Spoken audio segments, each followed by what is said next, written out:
My name is Carlos Ramirez. I'm part of the Social Robotics Lab, and my role in the team is basically developing hardware for social robots.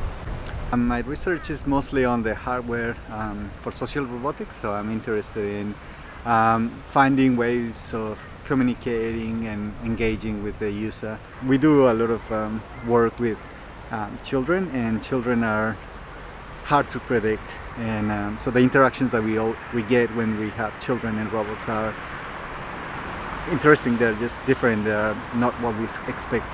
So they really put the robots to the test. So that's why we really like it. We are fascinated by those interactions.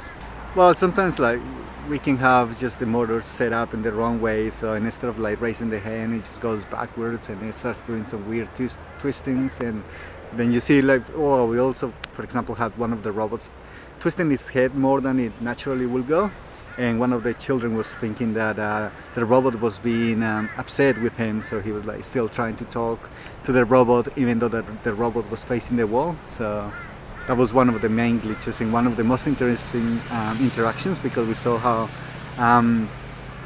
how forgiving the children are with technology. They don't have many expectations. They just want to play and interact.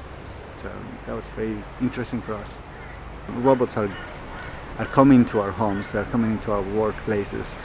We need to understand them, and we need to understand the way that we can interact with them.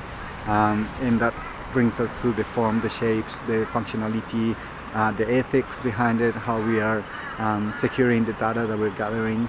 So social robotics is going to be something very important for the future. It's going to be around us, and it's growing really fast.